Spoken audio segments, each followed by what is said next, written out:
Halo sahabatku, apa kabar hati kalian hari ini? Semoga selalu kuat dan dilimpahi kebahagiaan.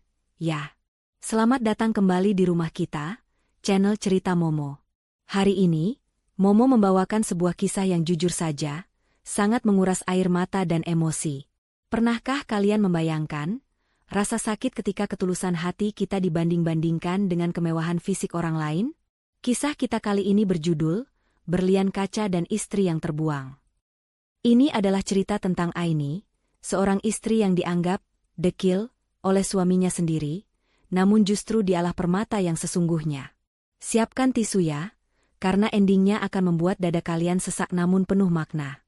Tapi, sebelum kita masuk ke dalam kisahnya, Momo ingin minta dukungan kalian dulu nih. Yuk, tekan tombol like dan subscribe sekarang juga, serta nyalakan loncengnya agar tidak ketinggalan kisah seru lainnya. Dan seperti biasa, Momo ingin menyapa kalian semua. Coba tuliskan nama kalian, asal kota, dan ketik kata hadir di kolom komentar di bawah. Mari kita lihat, kota mana yang paling kompak hari ini. Sudah siap? Tarik napas dalam-dalam, mari kita mulai ceritanya. Pagi itu, sinar matahari menerobos masuk melalui celah gorden kamar yang setengah terbuka, namun kehangatannya tidak mampu mengusir rasa tidak nyaman yang dirasakan Aini. Ia terbangun dengan rasa mual yang hebat, perutnya seolah diaduk-aduk. Aini segera berlari ke kamar mandi, memuntahkan isi perutnya yang sebenarnya masih kosong karena belum sarapan. Tubuhnya terasa lemas, ia bersandar di dinding kamar mandi yang dingin sambil mengatur napas. Namun, di balik rasa sakit itu, ada satu dugaan yang membuat jantungnya berdebar kencang penuh harap. Dengan tangan yang sedikit gemetar, Aini membuka lemari kecil di bawah wastafel. Ia mengambil sebuah kotak kecil yang sudah ia simpan selama berbulan-bulan, sebuah alat tes kehamilan. Ia menunggu di pinggir wastafel dengan napas tertahan. 1 menit rasanya berjalan seperti 1 jam. Perlahan namun pasti, garis merah itu muncul. Bukan 1, melainkan 2. 2 garis merah yang tegas dan jelas. Aini menutup mulutnya dengan kedua tangan, menahan isak tangis yang seketika pecah. Bukan tangis sedih, melainkan tangis bahagia yang membuncah. 5 tahun. Sudah 5 tahun lamanya ia dan Radit menanti momen ini. 5 tahun juga ia menelan hinaan dari tetangga yang berbisik di belakang punggungnya, bahkan sindiran pedas dari Ibu Lastri, mertuanya sendiri. Kata-kata Ibu Lastri seringkali terngiang menyakitkan, menyebut Aini sebagai wanita mandul yang hanya bisa menghabiskan beras suaminya tanpa bisa memberikan keturunan. Terima kasih, Tuhan. Akhirnya engkau percaya padaku, bisik Aini lirih sambil mengelus perutnya yang masih rata. Bayangan wajah Radit seketika melintas di benaknya. Suaminya itu pasti akan sangat bahagia.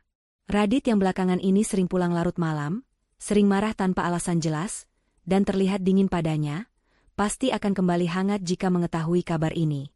Aini yakin, bayi ini adalah anugerah yang akan merekatkan kembali hubungan mereka yang mulai terasa renggang dan hambar. Ini adalah kunci kebahagiaan rumah tangga mereka. Tanpa membuang waktu, semangat Aini bangkit. Ia ingin memberikan kejutan spesial. Kabar sebahagia ini tidak pantas hanya disampaikan lewat pesan singkat WhatsApp. Aini ingin memberitahunya langsung di kantor saat jam makan siang. Ia ingin melihat langsung binar mata Radit saat mendengar kata, "Ayah." Dengan langkah ringan, Aini bergegas ke dapur. Ia membuka kulkas dan melihat bahan-bahan yang ada. Ia memutuskan untuk memasak menu favorit Radit, udang balado pedas manis dan tumis kangkung terasi. Aroma bumbu yang ditumis segera memenuhi dapur sederhana itu. Aini begitu sibuk memotong, mengaduk, dan mencicipi masakan hingga ia tak sadar keringat mulai bercucuran membasahi daster dan jilbab instan yang dipakainya. Wajahnya berminyak karena uap panas kompor dan udara dapur yang pengap, namun senyum di bibirnya tak pernah pudar sedetik pun. Jam dinding tua di ruang tengah menunjukkan pukul 11 siang. Waduh, keburu Radit keluar makan siang, gumam Aini panik. Ia segera mematikan kompor dan memasukkan makanan yang masih hangat itu ke dalam rantang susun. Saking terburu-burunya karena takut terlambat, Aini hanya mencuci muka sekadarnya dengan air keran. Ia berlari ke kamar, mengganti dasternya dengan gamis harian berwarna biru tua yang sudah agak pudar warnanya karena sering dicuci, namun itu adalah gamis yang paling nyaman ia pakai. Ia menyambar jilbab instan berwarna senada. Aini tidak sempat memoles bedak, apalagi memakai lipstik atau riasan wajah lainnya. Aini berkaca sekilas. Penampilannya memang sangat sederhana, jauh dari kata mewah. Tapi baginya, kabar kehamilan ini adalah kosmetik tercantik yang ia miliki hari ini. Ia berpikir Radit tidak akan peduli dengan penampilannya yang polos dan sedikit kusam. Radit pasti akan fokus pada berita kehadiran buah hati mereka. Aini memesan ojek online agar bisa menembus kemacetan kota lebih cepat. Di sepanjang perjalanan, ia memeluk tas berisi rantang makanan itu erat-erat di pangkuannya, seolah sedang menjaga harta karun yang paling berharga. Terik matahari siang dan debu jalanan menerpa wajahnya, membuat jilbabnya sedikit berantakan, tapi Aini tidak peduli. Hatinya berbunga-bunga, senyumnya terus terkembang di balik masker, membayangkan ekspresi terkejut dan bahagia suaminya nanti. Sesampainya di lobi gedung perkantoran mewah tempat Radit bekerja, Aini melangkah masuk. Hawa dingin AC langsung menyergap kulitnya yang berkeringat. Aini berjalan menuju meja resepsionis dengan percaya diri, meski beberapa staf dan orang-orang yang berlalu lalang menatapnya dengan pandangan menilai. Penampilan Aini memang sangat kontras dengan karyawan di sana yang tampil necis, wangi, dan modis dengan pakaian bermerek. Gamis Aini terlihat lusuh di antara setelan jas dan blazer mahal mereka. "Siang, Mbak. Saya mau bertemu suami saya, Pak Radit," ucap Aini ramah pada resepsionis wanita yang menatapnya dari ujung kaki hingga ujung kepala. "Oh, Bu Aini. Silakan, Bu." Pak Radit ada di ruangannya. "Sepertinya belum keluar makan siang," jawab resepsionis itu, tersenyum tipis. Sebuah senyum sopan namun menyeratkan rasa heran. Bagaimana bisa bos muda yang tampan seperti Pak Radit memiliki istri yang penampilannya seperti pembantu rumah tangga? Aini mengangguk mengucapkan terima kasih. Sama sekali tidak menangkap sinyal meremehkan itu karena hatinya terlalu gembira. Ia menuju lift, menekan tombol lantai 10. Jantungnya berdegup semakin kencang seiring angka di layar lift yang terus naik. Ia meremas gagang rantang makanannya untuk menyalurkan rasa gugup sekaligus bahagia. "Tunggu ya, Mas. Sebentar lagi kamu akan jadi ayah," batin Aini penuh haru. Pintu lift terbuka dengan denting pelan. Lorong kantor tampak sepi karena sebagian besar karyawan sudah turun untuk istirahat makan siang. Langkah kaki Aini terdengar pelan di atas lantai marmer yang mengkilap. Ia hafal benar letak ruangan suaminya. Ia mendekati ruangan di ujung lorong, ruangan dengan papan nama, Raditya, manajer pemasaran. Pintu ruangan itu terbuat dari kayu mahoni tebal, terlihat kokoh. Pintu itu tidak tertutup rapat. Ada celah kecil yang terbuka, mungkin karena engselnya belum menutup sempurna. Aini berniat mengetuk dan langsung masuk untuk memberikan kejutan, tapi langkah kakinya terhenti mendadak tepat satu langkah sebelum tangannya menyentuh gagang pintu. Dari celah pintu itu, terdengar suara tawa renyah seorang wanita. Tawa yang terdengar sangat manja, renyah, dan menggoda. Lalu detik berikutnya, terdengar suara Radit. Suara berat yang sangat Aini rindukan, namun nada bicaranya terdengar sangat berbeda. Bukan nada lelah atau ketus seperti yang biasa ia dengar di rumah beberapa bulan terakhir, melainkan nada penuh semangat, kekaguman, dan kelembutan yang dulu pernah menjadi milik Aini. Aini menahan napas, perasaannya mendadak tidak enak. Ia mendekatkan telinganya, mencoba memastikan pendengarannya salah. Namun suara tawa itu terdengar lagi, kali ini lebih jelas. Dengan tangan gemetar, Aini memberanikan diri mengintip sedikit dari celah pintu yang terbuka itu. Pemandangan di dalam sana seketika membuat darahnya berdesir hebat, dan senyum di wajahnya lenyap tak berbekas. Di dalam ruangan yang dingin itu, Aini melihat suaminya, Radit, berdiri membelakangi pintu. Di hadapannya, duduk seorang wanita muda di tepi meja kerja Radit dengan pose yang sangat santai. Wanita itu cantik, sangat cantik. Rambutnya tergerai indah berkilau seperti iklan sampo, wajahnya mulus dengan riasan yang sempurna, dan pakaiannya, sebuah gaun kerja pas badan yang menonjolkan lekuk tubuhnya, terlihat mahal dan elegan.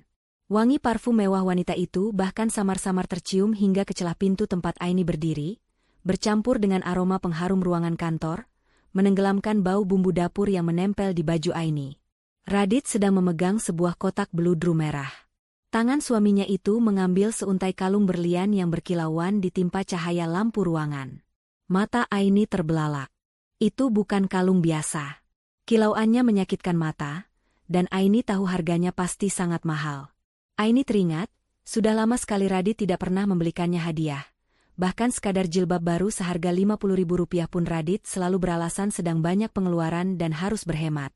Radit melangkah maju, melingkarkan kalung itu ke leher jenjang wanita itu dengan gerakan yang begitu lembut, gerakan penuh kasih sayang yang dulu selalu ia lakukan pada Aini di masa-masa awal pernikahan mereka. Wanita itu, Fiona, mendongak manja, membiarkan jemari Radit menyentuh kulit lehernya sambil tersenyum penuh kemenangan. Cantik sekali, bisik Fiona sambil meraba liontin berlian di dadanya. Tapi ini pasti mahal banget. Mas, istrimu nggak akan marah kalau tahu uangnya dipakai beli ini. Pertanyaan itu membuat jantung Aini berhenti berdetak sejenak. Ia menunggu pembelaan Radit. Ia menunggu Radit berkata bahwa ia mencintai istrinya dan menghormatinya. Namun, jawaban yang keluar dari mulut Radit justru seperti sembilu yang mengiris jantung Aini tanpa ampun. Radit tertawa remeh, lalu menatap Fiona dengan tatapan memuja. Biarkan saja dia. Dia nggak akan ngerti barang bagus. Radit memegang bahu Fiona, menatapnya lekat-lekat, lalu mengucapkan kalimat yang menghancurkan seluruh dunia Aini dalam sekejap. Ini baru kelas. Berlian mahal, sangat cocok dipakai wanita mahal sepertimu, daripada si dekil itu. Kamu lihat kan kalau dia di rumah?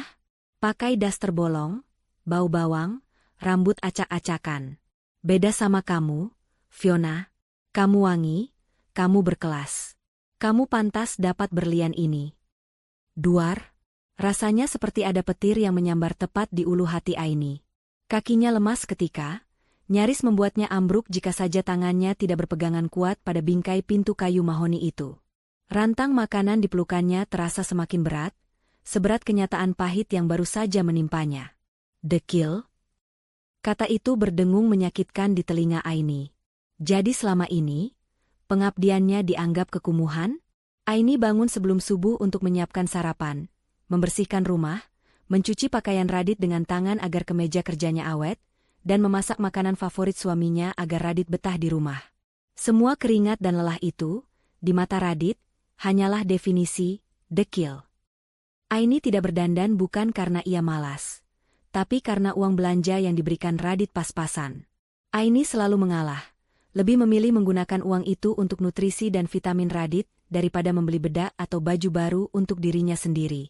Fiona tertawa renyah mendengar hinaan Radit untuk istrinya sendiri. Ah, Mas Radit bisa saja. Tapi aku seneng banget. Makasih ya, sayang. Fiona mengecup pipi Radit mesra. Nanti malam kita jadi dinner kan? Jangan sampai si dekil itu nyariin kamu loh. Tenang saja, sahut Radit santai sambil kembali duduk di kursi kerjanya, menarik Fiona ke pangkuannya tanpa rasa malu. Dia itu bodoh dan penurut. Aku bilang lembur sedikit saja dia pasti percaya. Lagian aku mau pulang cepat-cepat. Lihat mukanya yang kusam itu bikin selera makanku hilang. Air mata Aini menetes satu persatu, jatuh membasahi tutup rantang yang ia dekap. Tidak ada isak tangis yang keluar, rasa sakitnya terlalu dalam hingga melampaui kemampuan suaranya untuk menjerit. Tenggorokannya tercekat perih. Hinaan itu lebih menyakitkan daripada tamparan fisik. Radit bukan hanya mengkhianati cintanya, tapi juga menginjak-injak harga dirinya sebagai seorang wanita dan seorang istri. Aini menunduk menatap dirinya sendiri. Gamis biru tua yang pudar, tangan yang sedikit kasar karena pekerjaan rumah tangga, dan sepatu sandal murah yang ia pakai. Di balik pintu itu ada Fiona yang bersinar seperti berlian, sementara dirinya hanyalah batu kali yang berlumut di mata suaminya. Tangan Aini perlahan meraba perutnya. Di sana ada darah daging Radit. Anak yang baru saja ia syukuri kehadirannya 20 menit yang lalu. Tapi sekarang, Aini merasa ragu dan takut.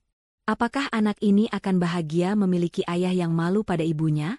Apakah anak ini pantas lahir di tengah keluarga yang penuh kepalsuan ini, di mana ayahnya lebih memuja wanita lain? Kemarahan perlahan mulai naik, darah Aini mendidih ingin melabrak mereka.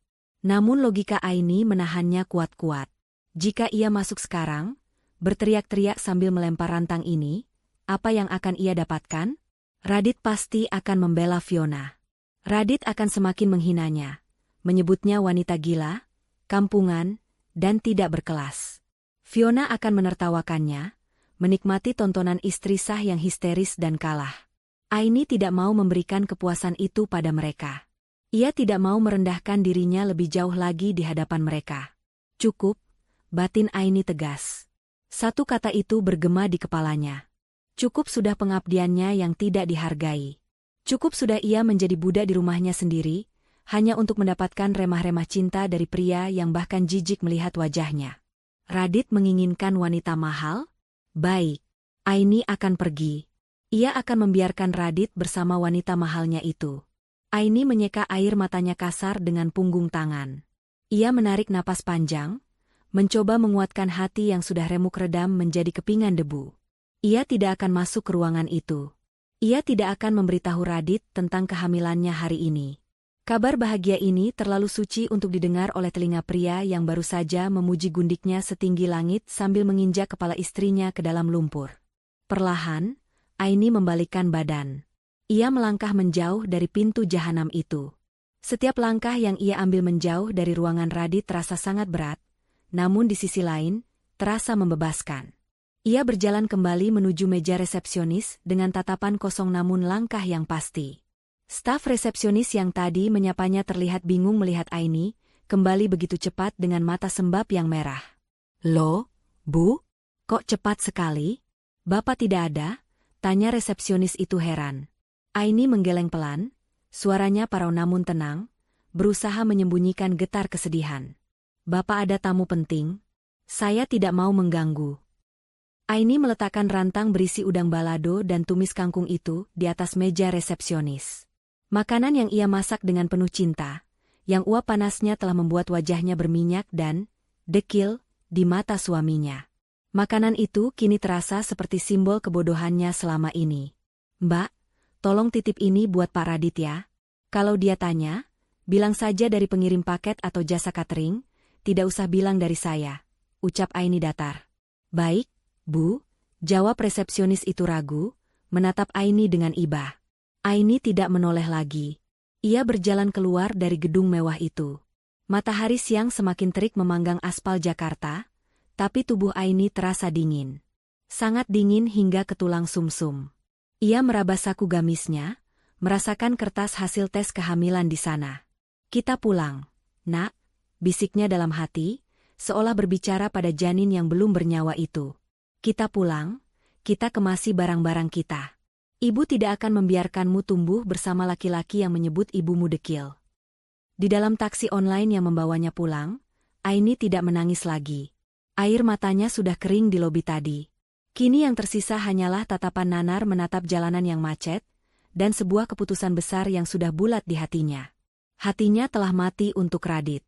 Taksi online yang ditumpangi Aini berhenti tepat di depan pagar rumah minimalis bercat krem itu.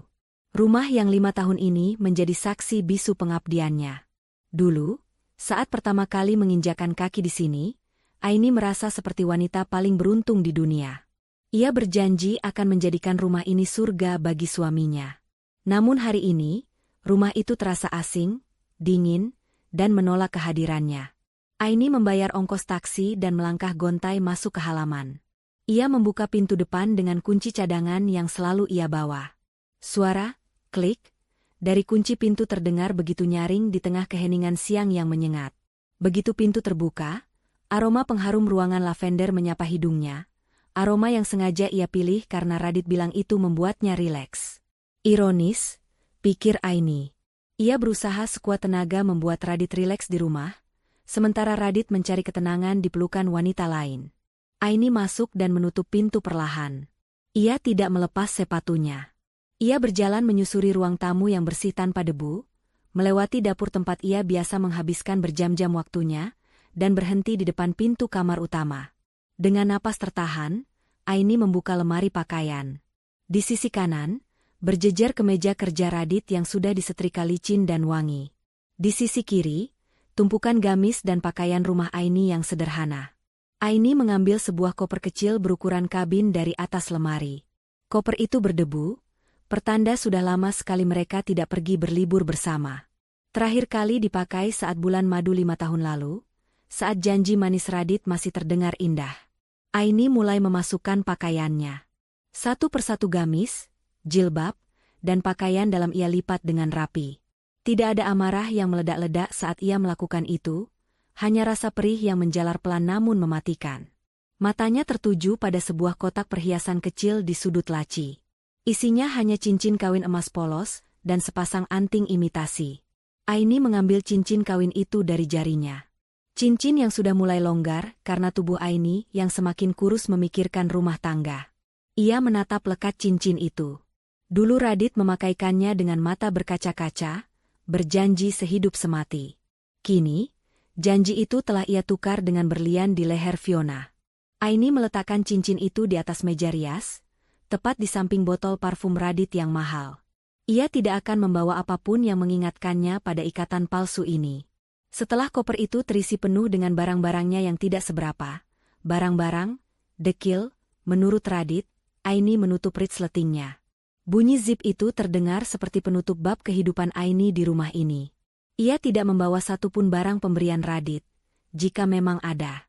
Bahkan skincare murah yang ia beli dengan uang sisa belanja pun ia tinggalkan. Biarlah Radit melihat botol-botol itu dan sadar betapa iritnya istrinya selama ini demi menjaga keuangan keluarga. Aini menyeret kopernya ke ruang makan. Ia duduk di salah satu kursi, mengambil secari kertas dan pulpen dari laci meja. Tangannya gemetar saat ujung pulpen menyentuh kertas putih itu. Ia ingin menuliskan semua kemarahannya, semua sumpah serapah yang pantas diterima Radit. Tapi, Aini menarik napas panjang, mencoba menenangkan gemuruh di dadanya. Ia ingin pergi dengan terhormat. Ia ingin kata-kata terakhirnya diingat Radit sebagai penyesalan seumur hidup, bukan sekadar amukan istri yang cemburu. Aini mulai menulis. Untuk Mas Radit, suamiku. Aini berhenti sejenak, menghapus air mata yang menetes di atas kertas, membuat tintanya sedikit melebar. Ia melanjutkan tulisannya dengan hati yang dikuatkan. Setelah selesai menulis, Aini melipat kertas itu dengan rapi. Ia merogoh saku gamisnya, mengeluarkan alat tes kehamilan bergaris 2 yang ia dapatkan pagi tadi. Benda kecil yang seharusnya menjadi tiket kebahagiaan mereka, kini berubah menjadi bukti perpisahan. Aini meletakkan surat itu di tengah meja makan yang kosong. Di atas surat itu, ia menaruh alat tes kehamilan tersebut sebagai penindih. Pemandangan itu begitu menyayat hati. Meja makan tempat biasa Aini menyajikan makanan hangat, kini hanya menyajikan kabar duka atas matinya sebuah pernikahan. Aini berdiri, memandang sekeliling rumah itu untuk terakhir kalinya. Pandangannya berhenti pada foto pernikahan mereka yang tergantung besar di dinding ruang tamu. Di foto itu, Aini dan Radit tersenyum lebar. Aini ingat, saat itu ia merasa menjadi wanita paling cantik sedunia. Tapi hari ini ia sadar, bagi Radit, kecantikannya memiliki tanggal kedaluarsa, dan tanggal itu sudah lewat sejak lama. Selamat tinggal, rumah penuh kepalsuan, bisik Aini lirih. Ia meraih gagang koper, lalu berjalan menuju pintu keluar. Setiap langkah kaki yang ia ambil terasa berat seolah lantai menahannya untuk pergi, tapi logika Aini memaksanya terus melangkah. Ia tidak boleh berbalik. Jika ia berbalik sekarang, ia akan kembali terjebak dalam penghinaan itu selamanya. Ia harus menyelamatkan harga dirinya, dan yang terpenting, ia harus menyelamatkan anak di dalam kandungannya dari lingkungan beracun ini. Sesampainya di ambang pintu, Aini meletakkan kunci rumah di atas rak sepatu. Ia tidak membutuhkannya lagi. Rumah ini bukan lagi tempatnya pulang. Aini membuka pintu pagar, melangkah keluar menuju jalanan perumahan yang sepi.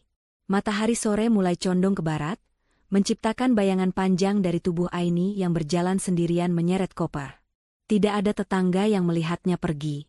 Kepergiannya sesunyi pengabdiannya selama ini. Aini mengeluarkan ponselnya, memesan taksi online lagi. Tujuannya satu, stasiun kereta api. Ia akan pergi jauh. Ia akan pulang ke kota kelahirannya, meski orang tuanya sudah tiada, setidaknya di sana ada makam ibu dan ayah tempat ia bisa mengadu. Atau mungkin, ia akan pergi ke tempat Ratna sementara waktu sebelum memutuskan langkah selanjutnya.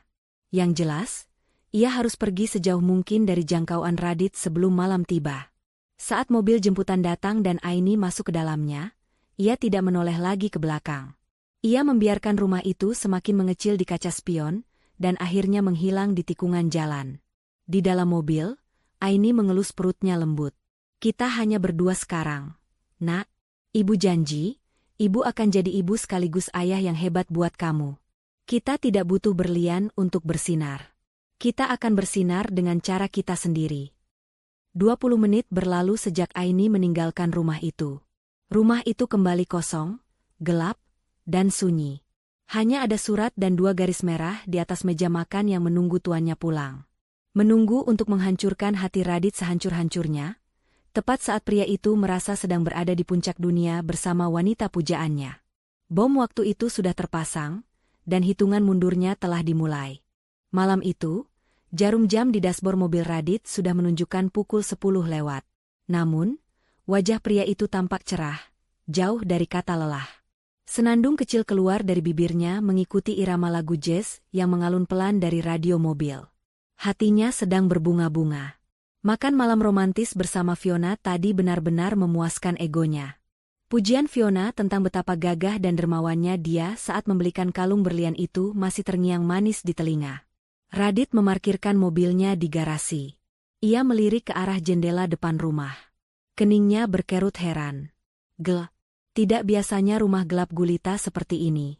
Biasanya, Aini selalu menyalakan lampu teras dan ruang tengah, menunggu kepulangannya dengan setia, kadang sambil tertidur di sofa ruang tamu. Tumben, gumam Radit sambil mematikan mesin mobil. Apa dia lupa nyalain lampu? Atau listrik padam? Dengan perasaan sedikit kesal, Radit turun dari mobil. Ia merogoh saku celananya mencari kunci rumah, bersiap untuk menegur Aini karena keteledoran ini. Baginya, tugas Aini di rumah hanya mengurus hal-hal sepele seperti ini. Jika menyalakan lampu saja lupa, apa gunanya dia di rumah seharian? Pintu depan terkunci. Radit memutarnya kasar dan mendorong pintu terbuka. Aroma rumah yang biasanya menyambutnya dengan bau masakan hangat, atau setidaknya wangi pembersih lantai, kali ini terasa berbeda. Hampa. Udara di dalam rumah terasa dingin dan diam, seolah tidak ada kehidupan di dalamnya. Aini, panggil Radit lantang sambil meraba dinding mencari saklar lampu. Lampu ruang tamu menyala, menyinari ruangan yang rapi, terlalu rapi. Tidak ada tanda-tanda Aini. Tidak ada sandal rumah istrinya di dekat rak sepatu. Radit melangkah masuk lebih dalam, suara sepatu kerjanya menggema memantul di dinding-dinding yang sunyi. Aini, kamu di mana? Aku panggil kok nggak nyahut. Serunya lagi, nada suaranya mulai meninggi karena emosi. Ia paling benci jika pulang kerja dan harus mencari-cari istrinya seperti main petak umpet. Ia ingin segera dilayani, dibuatkan teh hangat, dan dipijat kakinya. Radit berjalan menuju dapur. Kosong. Kompor bersih, wastafel kering. Tidak ada tudung saji di meja makan yang biasanya menutupi makan malamnya. Rasa lapar yang sedikit terasa setelah fine dining dengan porsi kecil bersama Fiona tadi, mulai membuatnya semakin uring-uringan. Kemana sih wanita itu? Jam segini keluyuran, gerutunya. Radit berbalik menuju kamar utama. Pintu kamar tertutup. Ia membukanya dengan kasar. Aini, kamu tidur ya? Kalimatnya terhenti di tenggorokan. Kamar itu kosong. Ranjang tertata rapi, spray tidak kusut, bantal tersusun tegak. Aini tidak ada di sana. Namun, yang membuat jantung Radit berdesir aneh, adalah pintu lemari pakaian yang sedikit terbuka. Radit mendekat. Ia melihat sisi lemari yang biasanya penuh dengan gamis-gamis murah Aini kini melompong. Hanya tersisa gantungan-gantungan baju kosong yang bergetar pelan terkena angin AC. Pakaian istrinya hilang. Laci tempat Aini menyimpan barang-barang pribadinya juga kosong. Rasa dingin mulai merayap di tengkuk Radit. Bukan karena AC, tapi karena firasat buruk yang mendadak menyergap. Matanya beralih ke meja rias. Di sana, tergeletak cincin kawin emas polos yang dulu ia beli dengan cicilan di awal pernikahan mereka. Cincin itu ditinggalkan begitu saja di samping botol parfum, seolah benda itu tidak lagi memiliki arti. Dia pergi. Radit bergumam, setengah tidak percaya. Nggak mungkin. Paling cuma ngambek dan pulang ke rumah temannya. Dia kan nggak punya siapa-siapa lagi selain aku. Mau kemana dia? Radit berusaha menyangkal kenyataan. Ia tertawa sumbang, mencoba menepis kepanikan yang mulai tumbuh. Ia yakin Aini tidak akan berani meninggalkannya. Aini itu wanita lemah, bergantung padanya, dan, dekil, siapa yang mau menampungnya? Pikir Radit sombong. Ia keluar dari kamar, berniat mengambil air dingin di kulkas untuk mendinginkan kepalanya. Saat melewati ruang makan untuk kedua kalinya, ekor matanya menangkap sesuatu yang terlewatkan tadi, karena ia terlalu fokus mencari sosok Aini. Di tengah meja makan yang kayu itu, ada secari kertas putih yang dilipat rapi. Dan di atas kertas itu, ada sebuah benda kecil memanjang berwarna putih. Langkah Radit terhenti. Ia mendekati meja makan itu perlahan, seolah benda di atas meja itu adalah bom yang siap meledak. Ia mengenali benda itu. Jantungnya mulai berdegup kencang. Kali ini bukan karena amarah, tapi karena sesuatu yang lain. Tangannya terulur, mengambil benda kecil itu. Sebuah test pack. Alat tes kehamilan. Radit menatapnya lekat-lekat di bawah sinar lampu ruang makan yang temaram. 2 garis merah. Jelas. Tegas. Tidak samar sama sekali. Napas Radit tercekat. Dunia di sekelilingnya seolah berhenti berputar sesaat. 2 garis merah. Positif. Istrinya hamil? Aini hamil? Setelah 5 tahun mereka menunggu.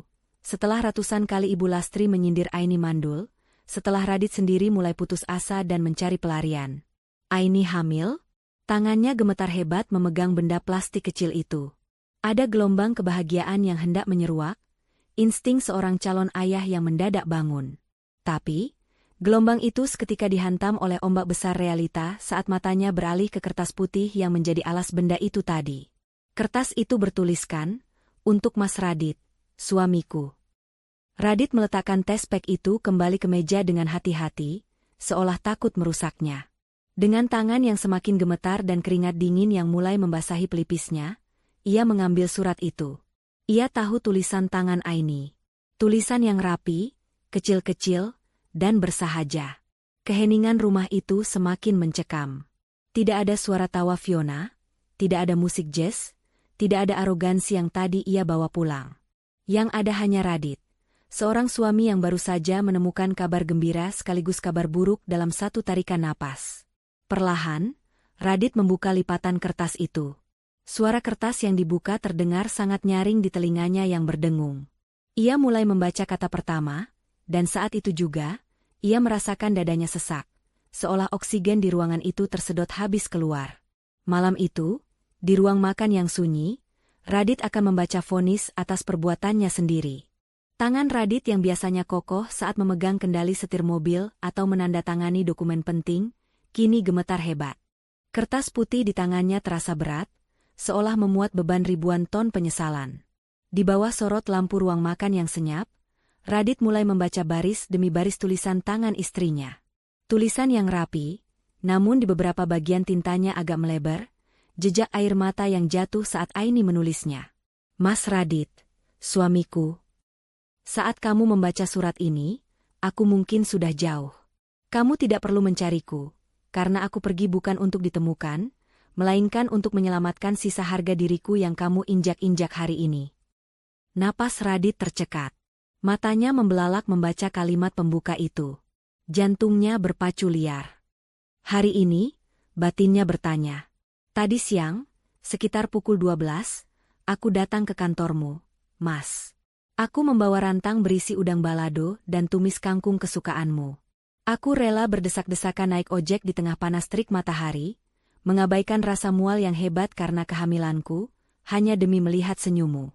Aku ingin memberitahumu langsung bahwa penantian kita selama 5 tahun akhirnya terjawab. Allah menitipkan malaikat kecil ini di rahimku, Mas. Radit merasa lututnya lemas seketika. Ia menarik kursi makan terdekat dan menghempaskan tubuhnya di sana. Ia ingat tadi siang resepsionis sempat memberitahunya ada titipan makanan.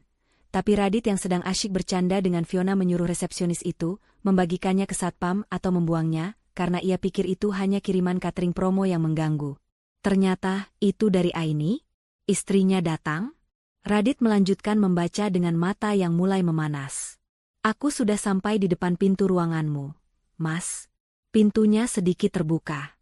Aku ingin mengetuk, ingin masuk dan memelukmu. Tapi langkahku terhenti saat aku mendengar suaramu. Suara yang dulu selalu menenangkan hatiku, hari ini berubah menjadi pedang yang mencabik-cabik jiwaku. Aku dengar semuanya, Mas. Aku dengar kamu memakaikan kalung berlian itu ke leher wanita lain. Dan aku dengar dengan jelas saat kamu berkata, ini baru kelas. Berlian mahal, sangat cocok dipakai wanita mahal sepertimu, daripada si dekil itu. Ya Tuhan, desis Radit. Suaranya bergetar. Wajahnya pucat pasi. Ia menutup mulutnya dengan satu tangan, menahan rasa mual yang tiba-tiba menyerang ulu hatinya karena rasa bersalah yang teramat sangat. Jadi, Aini ada di sana, di balik pintu itu, mendengar setiap kata keji yang ia ucapkan untuk merendahkannya di depan gundiknya. Dekil. Satu kata itu terus terngiang di kepalaku sepanjang jalan pulang. Mas, apa pengabdianku selama ini hanya sebatas dekil di matamu? Aku bangun sebelum subuh, memastikan kemejamu licin, rumahmu bersih, dan perutmu kenyang. Apakah itu definisi kekumuhan bagimu? Aku tidak pernah meminta perhiasan. Aku tidak pernah menuntut baju mahal, karena aku tahu kita sedang menabung untuk masa depan. Aku menghemat uang belanja demi nutrisi makananmu, sampai aku lupa merawat diriku sendiri. Ternyata, pengorbananku justru membuatmu jijik. Air mata Radit akhirnya tumpah. Jatuh menetes membasahi kertas di tangannya. Ia ingat betapa sabarnya Aini melayaninya, memijat kakinya saat ia lelah, dan mendengarkan keluh kesahnya. Aini tidak dekil. Aini hanya sederhana. Aini tulus. Dan Radit baru saja menyadari kebodohannya. Mas, kamu benar. Berlian itu indah dan mahal. Tapi kamu lupa satu hal. Berlian hanyalah batu yang keras dan dingin. Sementara aku, wanita, dekil, ini, adalah rumah tempatmu pulang. Tapi hari ini, kamu telah menghancurkan rumah itu. Bawalah berlianmu, Mas. Hiasilah hidupmu dengan kemewahan palsu itu. Aku mundur. Aku sadar, aku terlalu berharga untuk bersanding dengan laki-laki yang tidak bisa menjaga pandangan dan lisannya. Aku terlalu mahal untuk dihargai oleh pria murahan yang silau akan fisik semata. Kalimat itu menohok dada Radit dengan telak. Pria murahan. Istrinya yang lembut itu, yang selama ini tidak pernah meninggikan suara, kini menamparnya lewat tulisan yang begitu tajam dan menusuk. Jangan cari aku. Jangan cari anak ini. Tadi siang, aku sempat berpikir anak ini akan bahagia memiliki ayah sepertimu. Tapi setelah mendengar ucapanmu, aku berubah pikiran. Anakku tidak pantas memiliki ayah yang malu pada ibunya. Anakku adalah permata sejatiku, dan aku tidak akan membiarkan dia tumbuh di dekat seseorang yang menganggap ibunya sampah. Hiduplah bahagia dengan pilihanmu, Mas. Anggap saja aku dan anak ini tidak pernah ada. Cincin kawinmu ada di meja rias. Itu satu-satunya emas yang pernah kamu berikan, dan sekarang aku kembalikan. Aku pergi hanya membawa apa yang melekat di badanku, dan harga diriku yang tersisa. Tertanda, Aini, wanita yang dulu mencintaimu. Radit meremas surat itu di dadanya. Raungan keras pecah dari mulutnya, memecah kesunyian malam di rumah kosong itu. Aini. Maafkan aku, Aini, teriaknya putus asa. Suaranya menggema, memantul di dinding-dinding dingin yang bisu. Tidak ada jawaban. Tidak ada langkah kaki Aini yang tergesa-gesa menghampirinya sambil bertanya, "Kenapa, Mas?" Tidak ada segelas air putih yang disodorkan untuk menenangkannya. Yang ada hanya keheningan yang mencekam. Radit meraih ponselnya dengan panik. Jari-jarinya yang gemetar menekan nama, istriku, di daftar kontak. Nomor yang Anda tuju sedang tidak aktif atau berada di luar jangkauan. Radit mencoba lagi, dan lagi, dan lagi. Jawaban operator seluler yang dingin itu seolah mengejek kepanikannya. Ia beralih membuka aplikasi WhatsApp. Foto profil Aini, foto bunga matahari yang ia potret di taman kota setahun lalu, sudah hilang. Hanya ada siluet abu-abu. Pesan terakhirnya centang 1. Diblokir. Radit melempar ponselnya ke meja makan dengan frustrasi hingga layar retak. Ia kembali menatap test pack bergaris 2 itu. Benda kecil itu kini terasa seperti nisan bagi kebahagiaannya. Ia baru saja mendapatkan segalanya. Jabatan bagus, uang untuk membeli berlian, dan wanita cantik seperti Fiona, tapi di detik yang sama, ia kehilangan segalanya yang sejati. Ia kehilangan rumahnya. Ia kehilangan calon penerusnya.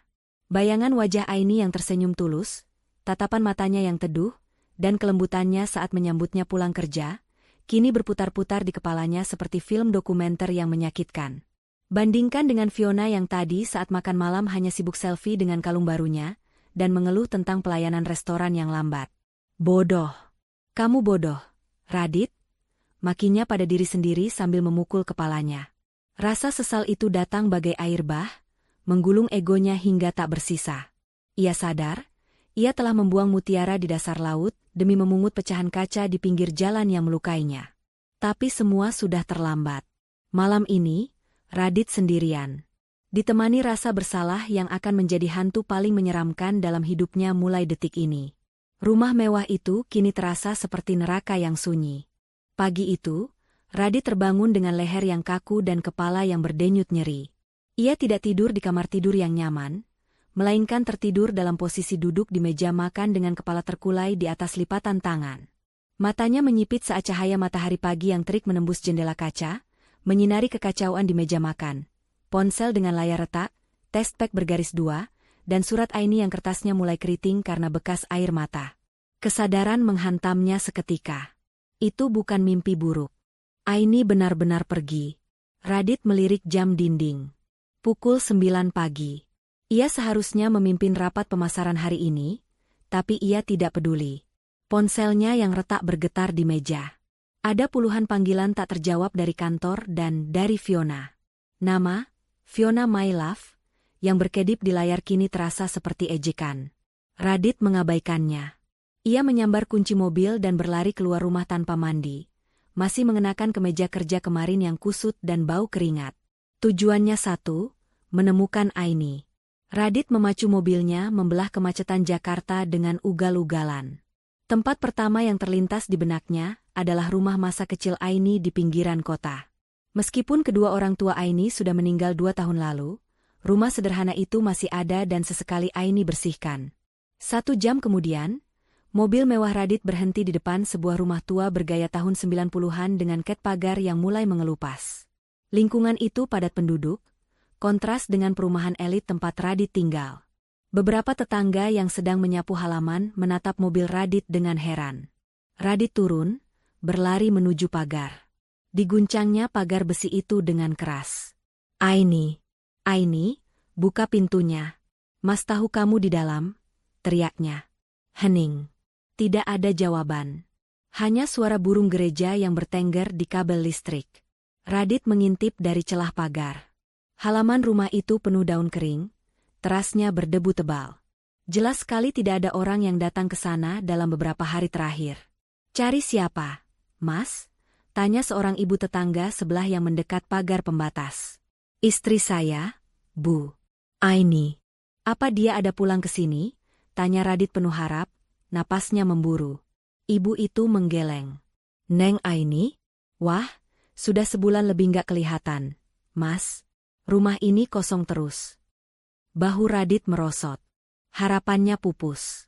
Ia kembali masuk ke mobil dengan langkah gontai. Ia memukul setir dengan frustrasi. Kamu di mana? Nih? Kamu nggak punya siapa-siapa lagi selain aku. Gumamnya, sebelum menyadari betapa arogan kalimat itu. Dulu Aini memang bergantung padanya. Tapi semalam Aini membuktikan bahwa ia bisa berdiri sendiri tanpa Radit. Tiba-tiba, sebuah nama melintas di benaknya. Ratna. Sahabat Aini sejak SMA. Satu-satunya teman curhat Aini yang Radit tahu. Meskipun Radit tidak terlalu menyukai Ratna karena wanita itu terlalu vokal dan sering mengkritik cara Radit memperlakukan Aini. Radit segera memutar balik mobilnya menuju daerah Jakarta Selatan, tempat Ratna tinggal. Sesampainya di rumah Ratna, Radit tidak sabar. Ia memencet bel berkali-kali. Tak lama kemudian, pintu rumah terbuka. Ratna keluar dengan wajah masam, mengenakan pakaian rumah santai. Begitu melihat siapa yang datang, raut wajah Ratna berubah menjadi tatapan penuh kebencian yang terang-terangan. Ratna tidak membukakan pagar. Ia berdiri di balik jeruji besi, melipat tangan di dada layaknya penjaga benteng yang siap berperang. Ngapain lo kesini? Tanya Ratna ketus, tanpa basa-basi memanggil, Mas, atau Pak, seperti biasanya. Ratna, tolong buka. Aini ada di sini, kan? Aku mau ketemu istriku. Pinta Radit, suaranya terdengar putus asa. Ratna tertawa sinis, tawa yang menusuk telinga. Istri? Oh, kirain lo udah lupa kalau punya istri. Bukannya lo lebih sibuk sama wanita mahal, lo itu? Wajah Radit memerah padam. Ratna, tolong ini urusan rumah tangga kami. Biarkan aku bicara sama Aini. Aku tahu aku salah. Aku mau minta maaf. Dia sedang hamil, Ratna. Dia butuh aku. Mendengar kata hamil, ekspresi Ratna berubah, bukan melunak, tapi semakin berapi-api. Ia melangkah maju mendekati pagar, menatap mata Radit dengan tajam. Lo bilang dia butuh lo? Salah besar, Dit. Justru karena dia hamil, dia harus jauh-jauh dari laki-laki racun kayak lo. Bentak Ratna. Asal lo tahu ya, semalam Aini datang ke sini dengan mata bengkak, nyaris pingsan. Dia cerita semuanya. Tentang kantor, tentang kalung berlian itu, dan tentang mulut sampah lo yang nyebut dia, dekil. Aku hilaf, Ratna. Aku nggak bermaksud. Halah, basi, potong Ratna cepat. Hilaf itu sekali, Radit. Kalau selingkuh dan menghina istri sendiri itu namanya watak. Lo sadar nggak sih? Aini itu rela nggak beli baju baru, rela masak sendiri, rela ngurusin ibu lo yang rewelnya minta ampun, cuma biar lo bisa nabung. Dan lo balas apa? Lo beliin berlian buat pelakor pakai uang hasil penghematan istri lo? Radit terdiam, skakmat. Kata-kata Ratna menelanjanginya di siang bolong. Mana Aini, Erate? Izinkan aku ketemu sebentar saja. Aku mau sujud di kakinya. Radit memelas. Air matanya mulai menggenang. Gengsinya sebagai manajer sukses runtuh di hadapan pagar rumah tipe 36 ini. Ratna menggeleng tegas. Nggak ada. Dia udah pergi. Dan kali ini, gue pastikan lo nggak akan bisa nemuin dia. Pergi kemana? Jangan bohong. Ke tempat di mana dia bisa dihargai sebagai manusia, bukan sebagai pembantu gratisan. Seru Ratna. Denger ya, Radit. Lo sekarang pulang aja. Urus saja berlian kacamu yang mahal itu. Jangan cari mutiara yang sudah lo buang ke lumpur. Aini terlalu berharga buat lo. Ratna, tolong.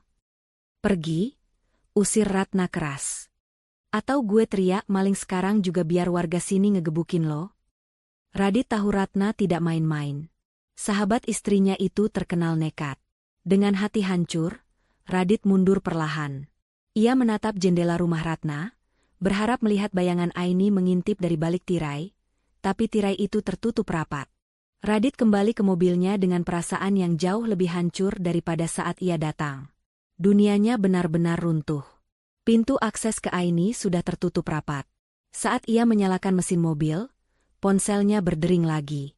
Nama Fiona muncul di layar mobil yang terhubung Bluetooth. Tanpa sadar, Radit menekan tombol angkat. Halo, sayang. Kamu kemana sih? Kok nggak masuk kantor? Suara manja Fiona memenuhi kabin mobil. Aku udah di mal nih, mau makan sushi. Kartu kredit kamu yang kemarin kok limitnya habis sih? Transferin lagi dong, sekalian buat beli tas yang aku mau. Mendengar suara itu, perut Radit mual. Suara yang kemarin terdengar merdu, kini terdengar seperti suara nenek sihir yang memeras darahnya. Bayangan Aini yang rela makan nasi sisa demi Radit bisa makan enak berkelebat. Radit? Kok diam aja sih? Halo, cecar Fiona. Radit mematikan sambungan telepon itu kasar. Ia mencengkeram setir kuat-kuat hingga buku jarinya memutih. Sialan. Desisnya. Di tengah kesendirian itu, Radit menyadari satu hal mengerikan. Ia telah menukar surga di rumahnya dengan neraka berwujud bidadari palsu.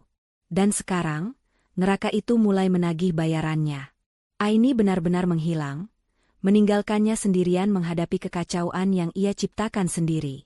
Pencariannya hari ini bukan hanya sia-sia, tapi juga menyadarkannya bahwa ia benar-benar sendirian. 1 bulan telah berlalu sejak Aini pergi meninggalkan rumah. 1 bulan yang terasa seperti 1 abad bagi Radit. Rumah minimalis yang dulunya adalah tempat peristirahatan paling nyaman, kini berubah menjadi kapal pecah. Debu mulai menebal di atas perabotan, Lantai terasa berpasir saat diinjak, dan tumpukan piring kotor menggunung di wastafel dapur, mengeluarkan aroma tak sedap yang menyebar hingga ke ruang tengah. Radit pulang kerja dengan langkah gontai. Kemejanya kusut, tidak ada garis setrikaan licin yang biasanya menjadi kebanggaannya. Wajahnya terlihat lelah dan kusam, lingkaran hitam di bawah matanya semakin jelas. Ia bukan lagi manajer necis yang penuh percaya diri. Begitu membuka pintu, Radit bukannya disambut ketenangan, melainkan suara televisi yang menyala keras. Di sofa ruang tamu, Fiona sedang berbaring santai sambil menelepon temannya. Kakinya yang jenjang diletakkan di atas meja kopi, tepat di samping bekas bungkus makanan cepat saji yang berserakan. "Iya, Beb. Nanti kita ke salon ya. Kukuku patah nih gara-gara buka kaleng soda." Keluh Fiona manja di telepon, sama sekali tidak menoleh saat Radit masuk. Radit menghela napas panjang, menahan emosi yang sudah menumpuk seharian di kantor. Performanya di kantor menurun drastis karena pikirannya kacau, dan teguran dari atasan tadi siang masih membuat kepalanya pening. Radit berjalan ke dapur, berharap ada sedikit makanan. Kosong. Hanya ada sisa tulang ayam dan saus yang mengering di piring kotor. Perutnya perih. "Fiona," panggil Radit dengan suara serak. Fiona menutup teleponnya, lalu menatap Radit dengan alis terangkat. "Kenapa sih, Yang? Pulang-pulang muka ditekuk gitu. Nggak asik banget." "Kamu nggak masak?" tanya Radit, mencoba sabar. "Atau setidaknya pesanin aku makan? Aku lapar banget." "Enam." Fiona mendengus, lalu bangkit duduk sambil membetulkan tatanan rambutnya. "Masak? Hello? Kamu lupa ya? Aku ini Fiona. Tanganku ini buat pakai cincin berlian dan pegang tas branded. Bukan buat pegang pisau dapur dan bau bawang. Kan kamu sendiri yang bilang, aku ini wanita mahal. Wanita mahal itu dilayani, bukan melayani." Kalimat itu menampar Radit telak. Kata-katanya sendiri kini menjadi bumerang yang menghantam balik wajahnya. Tapi setidaknya rumah dirapikan sedikit. "Enam." Lihat itu cucian numpuk di keranjang kamar mandi sampai tumpah-tumpah. Bau apek. "Aku udah nggak punya kemeja bersih buat besok." Radit menunjuk tumpukan pakaian kotor dengan frustrasi. Fiona berdiri, berkacak pinggang. Wajah cantiknya berubah judes. "Heh, Radit. Denger ya. Dulu kamu ninggalin istri kamu si Aini itu karena dia dekil. Kan? Karena dia sibuk ngurusin rumah sampai lupa ngurus badan? Sekarang aku udah tampil cantik, wangi, perawatan tiap hari buat kamu. Kamu malah nyuruh aku jadi babu? Maumu apa sih? Kalau mau rumah bersih, sewa pembantu dong. Jangan suruh aku nyuci baju kotor kamu yang bau keringat itu. Jijik tau. Aku lagi nggak ada uang buat sewa pembantu. Fiona, tabunganku habis buat menuhin gaya hidup kamu bulan ini." Bentak Radit, kesabarannya habis. "Itu derita kamu," balas Fiona tak mau kalah. "Kalau nggak mampu biayain wanita berkelas, jangan gaya-gayaan selingkuh sama aku. Balik sana sama istri dekilmu yang murahan itu." Radit terdiam. Dadanya turun naik menahan amarah yang meledak-ledak. Ia menatap wanita di hadapannya. Fiona memang cantik. Kulitnya mulus, bajunya mahal, dan di lehernya masih melingkar kalung berlian yang Radit belikan. Kalung yang menjadi awal kehancurannya. Tapi malam ini, di mata Radit, kecantikan Fiona terlihat mengerikan. Di balik wajah yang dipoles sempurna itu, ada hati yang busuk dan egois. Radit teringat Aini. Aini yang tidak pernah mengeluh meski tangannya kasar terkena sabun cuci. Aini yang selalu menyambutnya dengan senyum teduh dan segelas teh hangat, bukan dengan tuntutan dan omelan. Aini yang rela menyisihkan uang belanja demi membelikan vitamin untuk Radit. Sementara Fiona justru menguras kartu kreditnya sampai limit hanya untuk tas dan sepatu yang tidak penting. Ternyata, mahal, yang dimaksud Fiona hanyalah label harga. Sementara Aini memiliki nilai yang tak terhingga. Radit baru sadar, selama ini ia bukan membuang batu kali demi berlian. Ia justru membuang berlian murni yang terbungkus kain sederhana, demi sepotong kaca hiasan yang tajam dan melukai.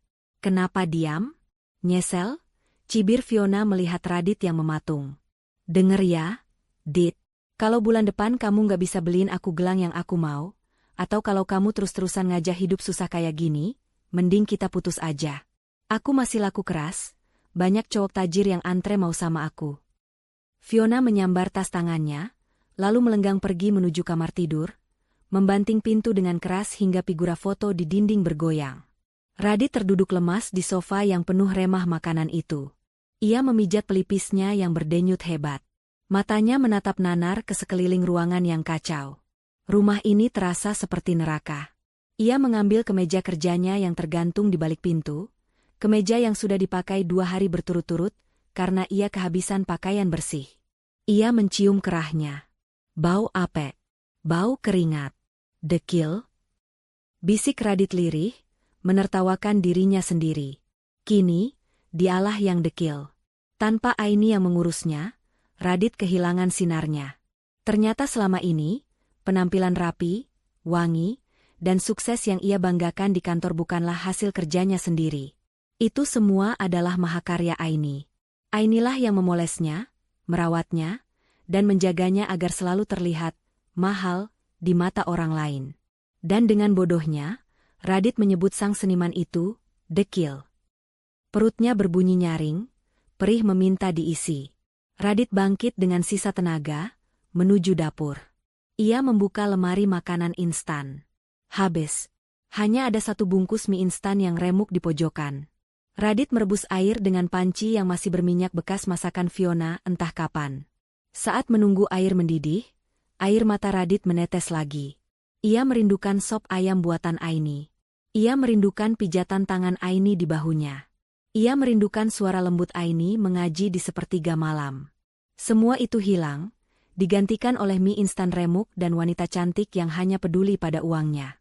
Malam itu, Radit makan mie instan sendirian di meja makan yang berdebu, ditemani penyesalan yang semakin mencekik lehernya. Ia sadar, hidupnya sedang menuju kehancuran total, dan tidak ada Fiona yang akan menolongnya. Justru wanita itulah yang akan mendorongnya ke jurang lebih cepat. Di tengah keheningan, ponsel Radit bergetar. Sebuah pesan masuk dari ibunya, Ibu Lastri. "Dit, besok ibu mau datang ke rumah. Ibu kangen sama masakan Aini. Bilang sama istrimu, masakin ibu pepes ikan ya." Radit mematung membaca pesan itu. Ponsel di tangannya nyaris terlepas. Ibunya akan datang. Ibunya yang belum tahu apa-apa, yang selalu memuja Radit dan meremehkan Aini, akan datang besok. Dan besok, Ibu Lastri akan melihat kenyataan pahit bahwa menantu yang selalu ia banggakan, Fiona, si wanita pilihan anaknya, adalah mimpi buruk yang nyata. Radit menutup wajahnya dengan kedua tangan. "Mati aku." Desisnya putus asa. Badai baru akan segera datang esok hari. Siang itu, matahari bersinar terik, seolah ikut memanaskan suasana yang akan segera meledak di rumah Radit. Sebuah taksi berhenti di depan pagar. Ibu Lastri turun dengan senyum lebar sambil menjinjing tas besar berisi oleh-oleh dari kampung, kerupuk kulit dan buah-buahan segar kesukaan Radit. Ia sudah membayangkan akan disambut oleh Aini yang mencium tangannya dengan takzim, lalu sigap membuatkan minuman dingin dan memasakkan pepes ikan pesanan lewat pesan singkat semalam. Meski Ibu Lastri sering menyindir Aini, dalam hati kecilnya ia mengakui bahwa menantunya itu sangat telaten. Rumah selalu bersih, baju Radit selalu rapi, dan Aini tidak pernah membantah sedikitpun meski disakiti dengan kata-kata pedas. "Assalamualaikum," seru Ibu Lastri sambil membuka pintu pagar yang tidak dikunci. Tidak ada jawaban. Ibu Lastri mengernyit. Teras rumah terlihat kotor, banyak daun kering berserakan. Pot-pot bunga kesayangan Aini terlihat layu dan mati karena tidak pernah disiram. Perasaan Ibu Lastri mulai tidak enak. "Aini, Radit, ibu datang," serunya lagi sambil membuka pintu utama. Begitu pintu terbuka, aroma tidak sedap langsung menyergap hidung Ibu Lastri. Bau sampah yang belum dibuang bercampur dengan bau asap rokok dan parfum menyengat. Mata tua Ibu Lastri membelalak melihat kondisi ruang tamu. Bantal sofa berserakan di lantai, bungkus makanan cepat saji menumpuk di meja, dan debu terlihat tebal di mana-mana. "Astagfirullah. Ini rumah apa kandang kapal pecah?" gumam Ibu Lastri sambil menutup hidung dengan ujung kerudungnya. "Aini, kamu di mana? Kok rumah dibiarkan begini?" Tiba-tiba, pintu kamar utama terbuka. Bukan Aini yang keluar, melainkan Fiona. Wanita itu masih mengenakan baju tidur tipis berbahan satin, rambutnya acak-acakan, dan wajahnya tampak bengkak khas orang baru bangun tidur. Fiona menatap Ibu Lastri dengan tatapan kesal karena tidurnya terganggu. Siapa sih teriak-teriak siang bolong begini? Berisik tahu nggak? Bentak Fiona tanpa sopan santun. Ibu Lastri ternganga. Tas oleh-oleh di tangannya nyaris jatuh. Kamu siapa? Kenapa ada di rumah anak saya? Mana Aini? Fiona mendengus, melipat tangan di dada. Oh, ini ibunya Radit? Kirain tukang minta sumbangan. Saya Fiona, pacarnya Radit. Calon istri barunya. Aini? Dia udah minggat kali, mana saya tahu. Pacar? Tubuh Ibu Lastri gemetar. Apa maksud kamu? Radit itu suami orang. Aini itu istrinya. Saat itulah Radit muncul dari dapur. Wajahnya pucat pasi melihat ibunya sudah berdiri berhadap-hadapan dengan Fiona. Radit baru saja mengambil cuti mendadak karena sakit kepala hebat memikirkan kedatangan ibunya, dan kini ketakutannya menjadi nyata. Ibu. Cicit Radit pelan. Ibu Lastri menoleh, matanya nyalang menatap putranya. Radit, jelaskan sama ibu, siapa perempuan tidak sopan ini? Kenapa dia ada di sini pakai baju tidur? Dan di mana istrimu? Di mana Aini? Radit mendekat, mencoba meraih tangan ibunya untuk menyalaminya, tapi Ibu Lastri menepisnya kasar. Plak! Sebuah tamparan mendarat di pipi Radit yang sudah tirus. Jawab ibu. Di mana Aini? Radit menunduk, air matanya menetes. Aini pergi, Bu. Sudah sebulan. Pergi? Kenapa pergi? Kamu apakan dia? Desak Ibu Lastri, suaranya mulai parau menahan tangis. Sebelum Radit sempat menjawab, Fiona menyela dengan nada mengejek sambil memeriksa kukunya yang baru dikuteks. Istri kesayangan ibu itu kabur karena ngambek. Lagian salah sendiri, udah dekil, kampungan, nggak bisa ngerawat diri. Radit itu butuh pendamping yang selevel. Bu, yang cantik dan berkelas kayak saya, bukan upik abu kayak Aini. Tutup mulut kamu, hardik Ibu Lastri pada Fiona. Lalu ia kembali menatap Radit. Radit, kamu usir istrimu demi perempuan malas ini? Lihat rumahmu, Dit, kayak tong sampah. Aini tidak pernah membiarkan sebutir debu pun ada di meja, dan sekarang kamu tukar dia dengan perempuan yang bangun siang dan membentak ibumu. Aku hilaf, Bu. Isak Radit, bahunya terguncang hebat. Penyesalan yang selama ini ia pendam akhirnya meledak di depan ibunya. Aku tergoda, Bu. Aku buta. Aku hina Aini, aku sebut dia dekil di depan Fiona. Aini dengar semuanya, Bu, dan dia pergi. Ibu Lastri memegang dadanya yang terasa sesak. Ia memang sering mengkritik Aini, tapi ia tidak pernah menyuruh anaknya berselingkuh, apalagi sampai mengusir istri.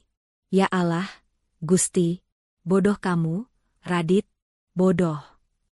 Radit jatuh berlutut di kaki ibunya. Ia memeluk kaki ibunya erat-erat. Ada satu hal lagi yang ibu harus tahu. Radit tersendat, suaranya timbul tenggelam dalam tangis. Waktu Aini pergi, dia meninggalkan surat dan test pack. Bu. Hening. Suasana mendadak senyap. Fiona yang tadinya acuh tak acuh kini ikut terdiam melihat drama di depannya. Test pack? Tanya Ibu Lastri terbata-bata. Radit mengangguk lemah, tidak berani menatap wajah ibunya. Positif, Bu. Aini hamil. Dia pergi membawa cucu pertama ibu. Cucu yang ibu tunggu selama 5 tahun. Duar. Berita itu menghantam Ibu Lastri lebih keras daripada tamparan apapun. Kakinya lemas seketika. Tubuh tuanya ambruk ke lantai, tepat di samping Radit yang bersimpuh.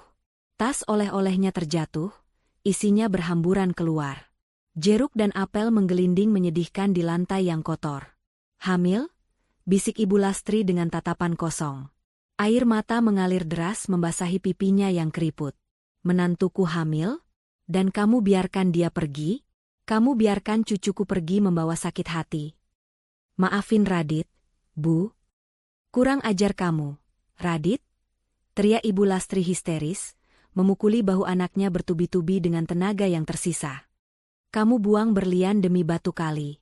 Kamu buang darah dagingmu sendiri. Ibu pengen cucu, Radit. Ibu selalu marahi Aini karena belum hamil, dan saat dia hamil, kamu malah usir dia. Di mana hati nuranimu? Hah? Ibu Lastri meraung, tangis penyesalan seorang ibu dan nenek pecah memenuhi ruangan itu. Ia teringat betapa seringnya ia menyakiti hati Aini dengan kata-kata, "Mandul." Padahal Aini tetap tersenyum dan memijat kakinya dengan sabar. Sekarang, Aini pergi membawa serta harapan terbesarnya. Fiona mendecih melihat pemandangan itu. Ah, drama banget sih. Hamil doang bangga. Paling juga anak orang lain, celetuknya asal. Ibu Lastri yang sedang menangis, tiba-tiba berhenti. Ia menatap Fiona dengan tatapan penuh kebencian yang belum pernah ia tunjukkan pada siapapun. Ia bangkit berdiri dengan susah payah, lalu menunjuk wajah Fiona dengan telunjuk gemetar. "Keluar kamu dari sini," usir Ibu Lastri dengan suara rendah namun menakutkan. "Dih, siapa situ ngusir-ngusir? Ini rumah pacar saya," balas Fiona nyolot. "Ini rumah anak saya. Dan uang untuk beli rumah ini juga ada 2 istri yang kamu hina itu," teriak Ibu Lastri. Ia mengambil sapu lidi yang tergeletak di pojokan dan mengacungkannya pada Fiona. "Pergi kamu, perempuan gatal. Kamu yang bikin hidup anak saya hancur. Kalau kamu nggak pergi, saya panggil warga biar kamu diarak telanjang." Fiona kaget melihat kemarahan nenek-nenek di depannya. "Gila ya? Oke, aku pergi. Lagian aku juga udah muak sama anak ibu yang kere ini. Kartu kredit limit, rumah bau, ibunya gila." Fiona masuk ke kamar, menyambar tas mewahnya, lalu keluar lagi dengan langkah menghentak. Sebelum keluar pintu, ia meludah ke lantai. "Makan tuh anak ibu yang gak guna." Fiona pergi, meninggalkan Radit dan ibunya dalam kehancuran. Sepeninggal Fiona, Ibu Lastri kembali terduduk lemas di sofa. Radit masih bersimpuh di lantai, menangis tanpa suara. Rumah itu kini sepi, tapi sepinya terasa mencekam. "Cari dia, Radit," bisik Ibu Lastri lirih, suaranya penuh kepedihan. "Cari Aini sampai dapat. Ibu nggak mau mati sebelum minta maaf sama dia. Ibu mau ketemu cucu ibu." Radit mengangkat wajahnya yang basah. "Aku sudah cari kemana-mana, Bu. Ke rumah lamanya, ke temannya, semua nihil. Jejaknya hilang ditelan bumi." Ibu Lastri memejamkan mata, air matanya terus mengalir. "Ini hukuman buat kita, Dit. Hukuman buat ibu yang gak bersyukur punya menantu sebaik Aini, dan hukuman buat kamu yang gak bisa menjaga amanah. Kita sekarang sama-sama kehilangan." Siang itu, di ruang tamu yang berantakan, seorang ibu dan anak menangisi dosa-dosa mereka. Mereka sadar, penyesalan memang selalu datang terlambat, dan kali ini, harganya sangat mahal. Kehilangan Aini bukan sekadar kehilangan istri atau menantu, tapi kehilangan cahaya yang selama ini menerangi hidup mereka tanpa mereka sadari. Waktu bergulir tanpa ampun. 1 tahun telah berlalu sejak kepergian Aini, dan hidup Radit berubah 180 derajat. Jika dulu ia adalah manajer pemasaran yang disegani dengan setelan jas licin dan wangi, kini ia berdiri di depan meja HRD dengan kepala tertunduk lesu. "Maaf, Pak Radit. Keputusan perusahaan sudah bulat," ucap manajer HRD dingin sambil menyodorkan amplop putih. "Target penjualan tim Bapak tidak tercapai selama 6 bulan berturut-turut. Laporan keuangan berantakan, dan Bapak sering absen tanpa alasan jelas. Kami terpaksa memutus hubungan kerja hari ini." Radit menerima amplop itu dengan tangan gemetar. Dipecat. Satu-satunya kebanggaan yang ia miliki, jabatan yang membuatnya merasa berhak menghina Aini, kini lenyap. Ia membereskan barang-barangnya ke dalam sebuah kotak kardus kecil. Saat berjalan keluar lobi kantor, beberapa mantan bawahannya berbisik-bisik. Radit bisa mendengar samar-samar, "Itu Pak Radit yang selingkuh itu kan? Kasihan ya, ditinggal istri, ditinggal pelakor, sekarang dipecat." Radit mempercepat langkahnya, menahan rasa malu yang membakar telinga. Di luar gedung, hujan turun deras. Dulu, Aini akan mengirim pesan mengingatkan membawa payung, atau bahkan datang menjemputnya dengan ojek payung jika Radit lupa. Sekarang, Radit menerobos hujan dengan kemeja yang basah kuyup, berjalan menuju halte bus karena mobil mewahnya sudah ditarik leasing 3 bulan lalu akibat tunggakan yang menumpuk. Sesampainya di rumah, pemandangan yang menyambutnya semakin menyayat hati. Rumah itu kini tak ubahnya bangunan tua yang tak terawat. Cat dinding mengelupas, Rumput liar memenuhi halaman tempat Aini dulu menanam bunga melati. Di dalam kamar, terdengar suara batuk yang memilukan. Radit meletakkan kardus barangnya dan bergegas masuk. Ibu Lastri terbaring lemah di ranjang. Sejak tahu Aini hamil dan pergi, kesehatan ibunya merosot drastis. Penyesalan menggerogoti fisik dan batin wanita tua itu. "Radit, kamu sudah pulang?" tanya Ibu Lastri lirih, matanya yang cekung menatap nanar. "Aini mana? Aini sudah pulang belum? Ibu mau minta maaf." Pertanyaan itu selalu diulang ibunya setiap hari, seperti kaset rusak yang memutar memori kelam. Radit duduk di tepi ranjang, menggenggam tangan ibunya yang kurus kering. "Aini belum pulang, Bu. Doakan saja Aini sehat di sana," jawab Radit sabar, meski hatinya perih luar biasa. "Ibu lapar, Dit. Ibu pengen bubur buatan Aini, yang pakai suiran ayam dan kuah kuning itu. Rasanya enak sekali." Racau Ibu Lastri, air matanya menetes ke bantal. Radit menelan ludah yang terasa pahit. "Radit buatkan bubur ya, Bu. Tapi bubur biasa, Radit nggak bisa bikin yang kayak Aini." Radit pergi ke dapur. Ia mencoba memasak bubur dari beras sisa yang ada. Namun, karena tidak terbiasa, buburnya gosong di bagian bawah dan terlalu encer. Saat menyuapi ibunya, Ibu Lastri memuntahkannya pelan. "Nggak enak, pahit," keluh Ibu Lastri, lalu menangis lagi memanggil nama Aini. Radit meletakkan mangkuk itu kasar di meja. Ia berlari ke kamar mandi, menyalakan keran air agar suara tangisnya tidak terdengar. Ia menangis sejadi-jadinya di bawah guyuran shower dingin. Ia rindu Aini. Ia rindu masakan Aini. Ia rindu ketelatenan Aini mengurus ibunya. "Aku kualat, Ni. Aku kualat." Raungnya memukul dinding kamar mandi. Hari-hari berikutnya menjadi neraka dunia bagi Radit. Tanpa pekerjaan tetap, ia harus banting tulang serabutan. Ia pernah menjadi pengemudi ojek online dengan meminjam motor tetangga, tapi akunnya sering kena sanksi karena ia tidak fokus. Ia pernah mencoba melamar kerja di perusahaan lain, tapi ditolak karena track recordnya yang buruk di perusahaan lama. Pernah suatu hari, saat sedang mengantar pesanan makanan di sebuah mall mewah, Radit berpapasan dengan Fiona. Mantan kekasih gelapnya itu sedang menggandeng pria tua botak yang terlihat sangat kaya. Fiona mengenakan tas baru, tertawa lepas tanpa beban. Saat mata mereka bertemu, Fiona hanya menatap Radit sekilas dengan pandangan jijik, melihat jaket ojek yang lusuh dan wajah Radit yang kusam kepanasan, lalu membuang muka seolah tidak kenal. "Ih, bau matahari," samar-samar Radit mendengar Fiona berkata pada pria di sebelahnya sambil mengibas-ngibaskan tangan di hidung. Radit terpaku di tempat. Kata-kata dekil yang dulu ia lemparkan pada Aini, kini berbalik menghantamnya telak. Sekarang, dialah yang dekil. Dialah yang bau matahari. Dialah yang tidak berharga. Karma telah bekerja dengan cara yang sangat presisi dan menyakitkan. Puncak keputusasaan Radit terjadi 6 bulan kemudian. Ia nekat mendatangi rumah Ratna lagi, berharap mendapat sedikit petunjuk. Tapi rumah itu sudah kosong. Ada tulisan, "Dijual," di pagarnya. Tetangga bilang Ratna sudah pindah keluar kota mengikuti suaminya dinas, dan tidak ada yang tahu alamat barunya. Jembatan terakhir menuju Aini telah runtuh. Malam itu, Radit duduk di teras rumahnya yang gelap karena token listrik habis, dan ia belum punya uang untuk mengisinya. Hanya diterangi cahaya bulan, ia menatap foto pernikahan lusuh yang ia simpan di dompet. "Kamu benar, Ni," bisiknya pada foto itu. "Berlian itu cuma batu. Fiona cuma batu kali yang dipoles. Kamu adalah udara. Aku baru sadar aku butuh kamu saat kamu hilang, dan sekarang aku sesak napas. Aku mati pelan-pelan tanpa kamu." Radit menyentuh wajah Aini di foto itu. "Anak kita, pasti sekarang sudah lahir ya? Laki-laki atau perempuan? Apa dia mirip aku? Atau matanya indah sepertimu?" Pertanyaan-pertanyaan itu tidak pernah terjawab.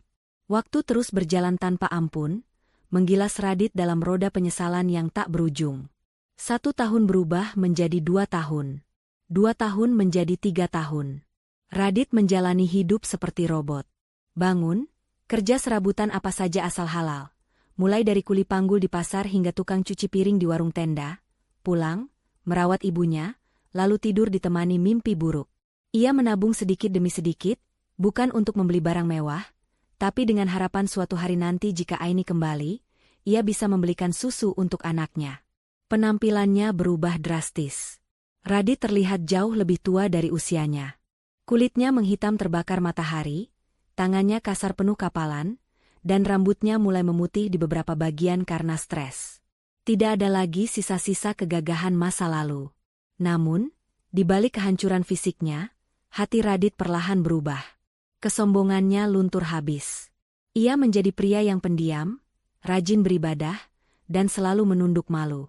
Setiap sujud dalam salatnya hanya berisi satu doa, "Ya Tuhan, izinkan aku melihat wajah anak dan istriku sekali saja sebelum aku mati. Izinkan aku minta ampun." 5 tahun pun berlalu. Doa Radit akhirnya akan terjawab, namun dengan cara yang tidak pernah ia duga sebelumnya. Cara yang akan menyadarkannya bahwa beberapa kesalahan memang tidak bisa diperbaiki, hanya bisa dimaafkan tanpa bisa dimiliki kembali. 5 tahun. Waktu yang cukup untuk mengubah sepotong arang menjadi abu, atau mengubah ulat menjadi kupu-kupu yang indah. Minggu pagi itu, taman kota dipadati oleh keluarga yang sedang berolahraga atau sekadar menikmati udara segar. Di sudut taman, seorang pria dengan seragam petugas kebersihan berwarna oranye yang kusam sedang menyapu guguran daun kering. Pria itu adalah Radit.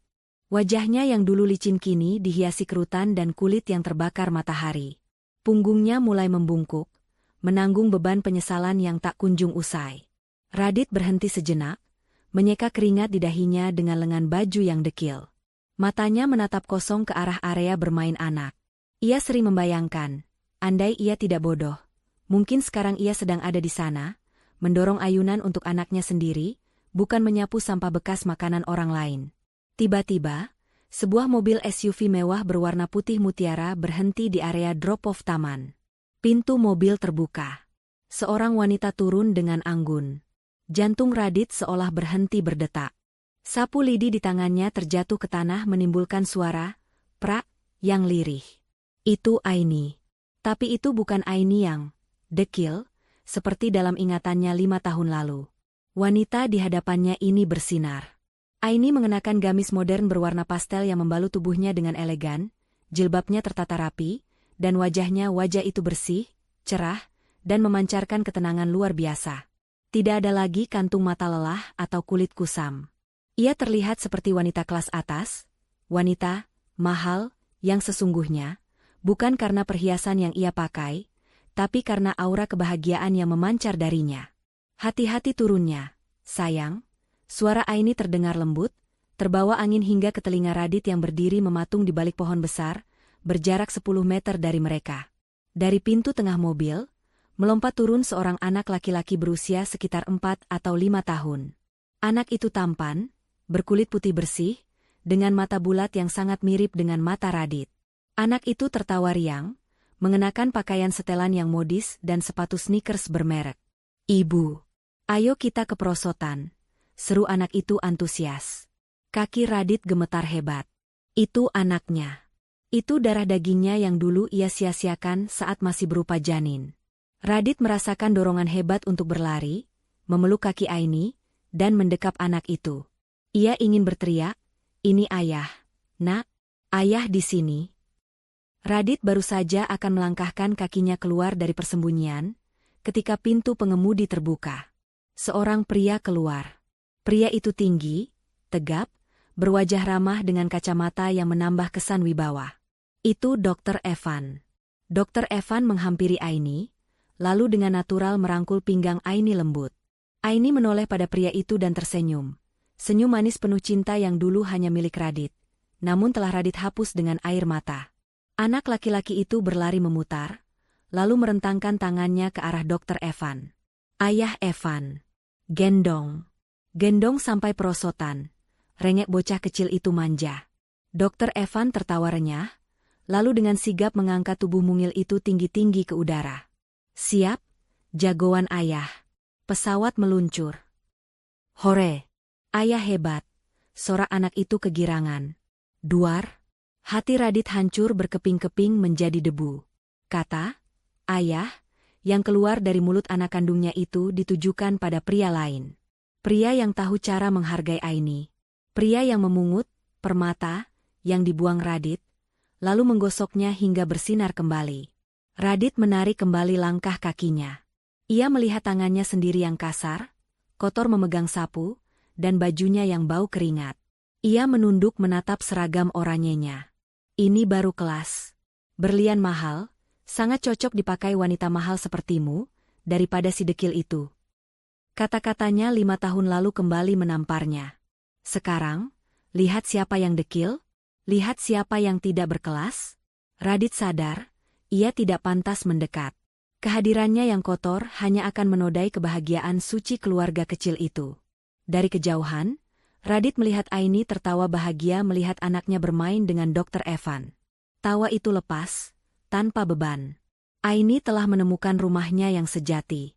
Rumah yang kokoh, bukan rumah kardus yang mudah roboh seperti yang Radit berikan dulu.